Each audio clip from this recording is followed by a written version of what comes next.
Sahabat setia Gowor yang dikasih Tuhan, Shalom. Hari ini adalah Kamis 31 Juli 2025. Sudah akhir bulan, kita mau bersyukur untuk bulan Juli, bulan liburan yang boleh kita lalui bersama. Hari ini kita memperingati peringatan wajib Santo Ignatius dari Loyola, seorang imam projo yang mendirikan serikat hidup religius.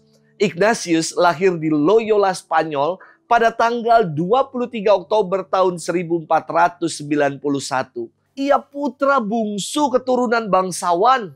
Pada tahun 1517, Ignatius menjadi tentara Spanyol di usianya ke-26 tahun. Ia mengalami luka parah akibat serangan tentara Prancis di Pamplona pada 20 Mei tahun 1521. Segera Ignatius dilarikan ke rumah sakit.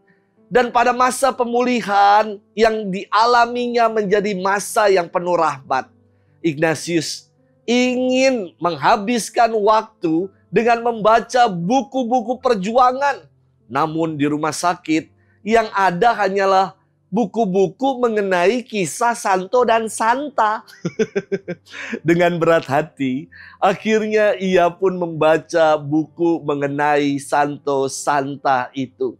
Dan hidup rohaninya justru bertumbuh. Ia meninggalkan hidup duniawi untuk seutuhnya menjadi tentara Kristus. Meditasi dan perjalanan rohani Santo Ignatius termuat dalam buku latihan rohani yang hingga kini masih relevan dan sering digunakan untuk retret-retret umat dan para religius. Ignatius mendirikan serikat hidup bakti yang diberi nama Serikat Yesus dengan moto yang terkenal Ad Maiorem Dei Gloriam, yang berarti demi kemuliaan Allah yang lebih besar. Ignatius wafat pada 31 Juli tahun 1556 dan ia diangkat menjadi pelindung dalam semua kegiatan rohani. Hari ini kita akan bersama-sama merenungkan firman Tuhan yang diambil dari Injil Matius 13 ayat 47 sampai dengan 53. Mari kita siapkan hati kita. Haleluya, haleluya, haleluya. Tuhan bukalah hati kami, supaya kami memperhatikan sabda putra-Mu.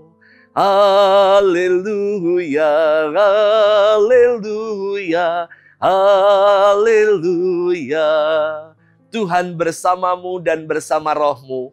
Inilah Injil suci menurut Matius, dimuliakanlah Tuhan.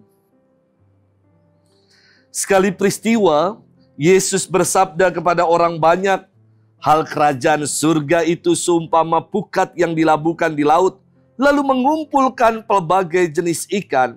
Setelah penuh, pukat itu ditarik orang ke pantai, lalu mereka duduk dan dipilihlah ikan-ikan itu. Ikan yang baik dikumpulkan ke dalam pasu, yang buruk dibuang.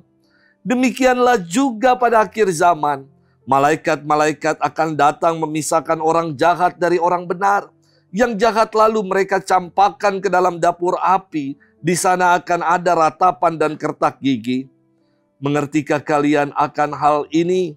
Orang-orang menjawab, ya kami mengerti. Maka bersabdalah Yesus kepada mereka, karena itu, setiap ahli Taurat yang menerima pelajaran hal kerajaan Allah, sumpama seorang tuan rumah yang mengeluarkan harta yang baru dan yang lama dari perbendaharaannya. Setelah selesai menyampaikan perumpamaan itu, Yesus pergi dari sana. Demikianlah sabda Tuhan, terpujilah Kristus. Sahabat setia Gowor yang dikasihi Tuhan, Shalom.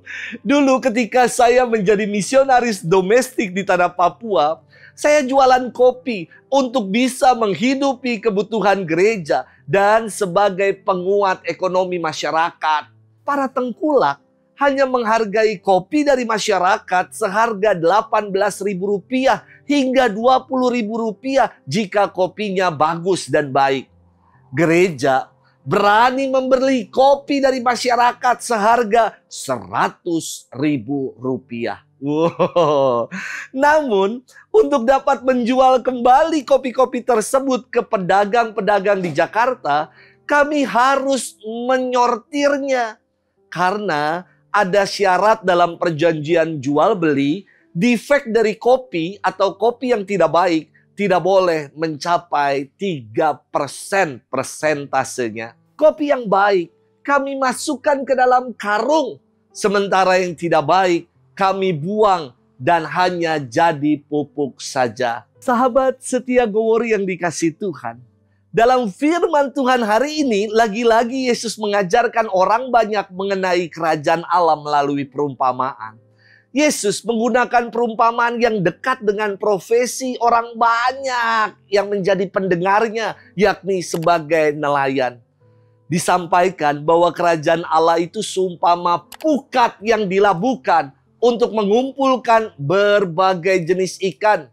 Namun, pada akhirnya, yang baik akan dimasukkan ke dalam pasu dan yang tidak baik akan dibuang.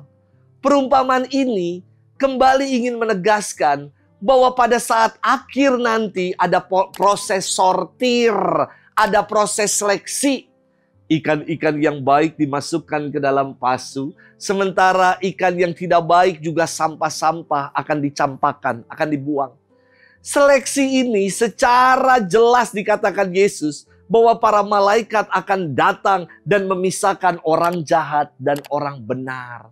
Yang jahat akan dicampakkan dalam dapur api, sementara yang baik akan dihimpunkan dalam kerajaan surga.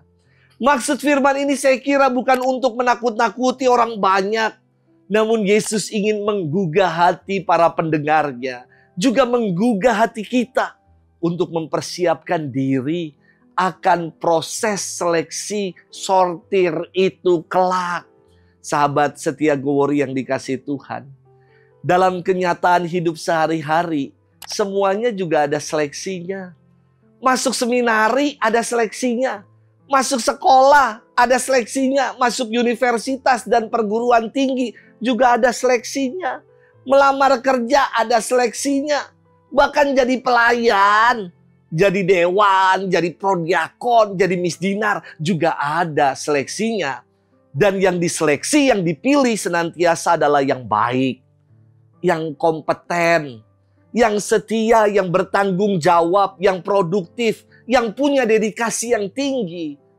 Mari kita bertanya dalam diri kita, apakah kita telah siap untuk menghadapi seleksi kehidupan kekal itu dengan punya kualitas nilai-nilai hidup yang seperti saya sebutkan tadi. Selamat bermenung. Tuhan memberkati kita semua dalam nama Bapa dan Putra dan Roh Kudus. Amin.